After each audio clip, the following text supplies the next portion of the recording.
Μιας που είπες για βιβλία, έχεις κανένα βιβλίο το οποίο να μας προτείνεις που διάβασες σχετικά με το επιχειρήν το οποίο είναι Γιατί και να προτείνω βιβλία, ποιος θα το διαβάσει? Διαβάζετε βιβλία, ποιος διαβάζει βιβλίο? Κανείς διαβάζει. Γιατί όλο και Κανείς διαβάζει. Άρα, εδώ σε αυτό το podcast θα λέμε βιβλία για να μην τα διαβάσετε, γιατί έτσι κι αλλιώς δεν διαβάζετε. Καλά κάνετε, μην διαβάζετε, δεν μας ενδιαφέρει. Θα σας λέω εγώ ποια βιβλία δεν θα διαβάσετε, είτε γιατί δεν αξίζουν, είτε γιατί θα σας πω εγώ εν συντομία το ζουμί. Καλά, το ακούω, ωραίο κόνσεπτ, αλλά παρόλα αυτά, άμα κάποιος από εσάς θέλει να διαβάσει, διαβάστε. Δεν διαβάζετε. Άμα θέλετε να διαβάσετε, έχει ένα ωραίο group στο Facebook, το Διαβάζοντας. Αλήθεια, φοβερό group. Να μπείτε μέσα, έχει πολύ ωραίες. Περιλήψεις. Όχι, προτάσεις για βιβλία κτλ. Αλλά είναι πολύ δύσκολο να σου προτείνει κάποιος βιβλίο. Τι σημαίνει για σένα να σου αρέσει, τι σημαίνει για μένα να μου αρέσει. Είναι δύσκολο δηλαδή να ταιριάζουν τα γούστα. Άλλο σε ένα βιβλίο μπορεί να αγγίξει εσένα. Τέλος πάντων, δεν είμαστε λέσχοι βιβλίου, άρα να μην διαβάσετε ένα βιβλίο. Θα σας πω εγώ τι να μην διαβάσετε. Βιβλίο! Να μην διαβάσετε! Τι να μην διαβάσουμε?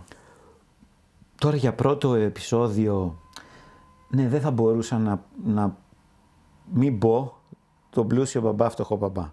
Αυτό είναι ένα βιβλίο για να μην το διαβάσετε, γιατί ίσως είναι το καλύτερο βιβλίο όλων των εποχών επιχειρηματικότητας. Άρα γιατί να μην το διαβάσουν?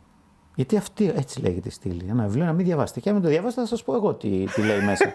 Όχι, εγώ κατάλαβα ότι σε αυτή τη στήλη θα μπαίνει ένα βιβλίο του τύπου. Εντάξει, δεν είναι πολύ καλό, θα σας τα πω μέσα σε 5 λεπτάκια τι παίζει. Είτε είναι καλό, είτε δεν είναι κακό. Επειδή είναι πάρα πολύ καλό. Είτε είναι καλό, είτε είναι κακό, δεν θα το διαβάσουν. Αφού δεν διαβάζει ο κόσμος βιβλία. Τώρα με το ζόρι. Αυτοί που διαβάζουν δεν περιμένουν εμένα να του πω τι να διαβάσουν, το ξέρουν ήδη. Πίστεψε λίγο στο.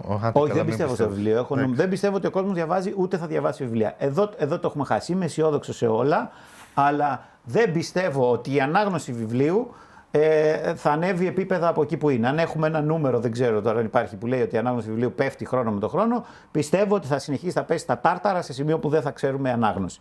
Αυτή είναι η μόνη απεσιόδοξη πρόταση που θα ακούσετε σε αυτό το podcast, μπορεί και όχι.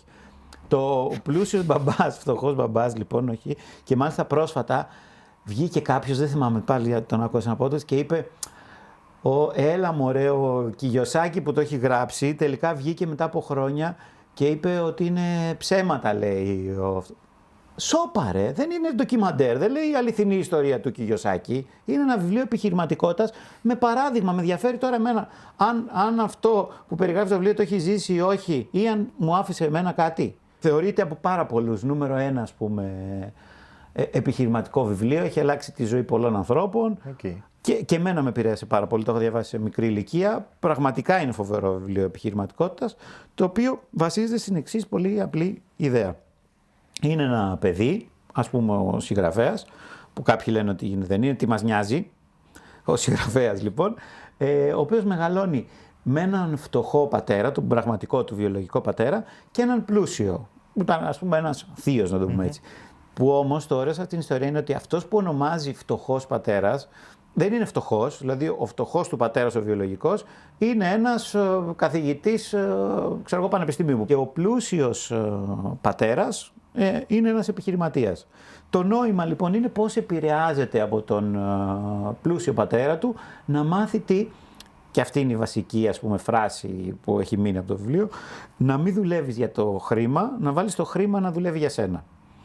Και μέσα από παραδείγματα τι λάθη έκανε ο βιολογικός πατέρας και τι διαφορετικό έκανε ο πλούσιος πατέρας, σου λέει πώς όντως γίνεται να εκτιμάς, αυτό είναι πολύ σημαντικό, το πόσο κοστίζει ο χρόνος σου και πώς την ώρα που μπορείς εσύ να δουλεύεις, παράδειγμα, και να παίρνεις 10 ευρώ την ώρα, να μπορείς να βάλεις κάποιον να κάνει τη δουλειά αυτή που κάνεις εσύ για 10 ευρώ, να την κάνει με 5 έτσι ώστε να εξοικονομήσεις 5, αλλά να κάνεις κάτι που θα σου αποφέρει περισσότερα χρήματα. Αυτές είναι οι βασικές αρχές αυτού του βιβλίου.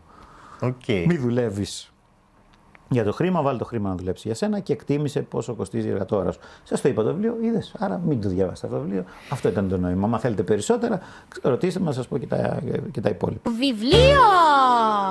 Να μην διαβάσετε!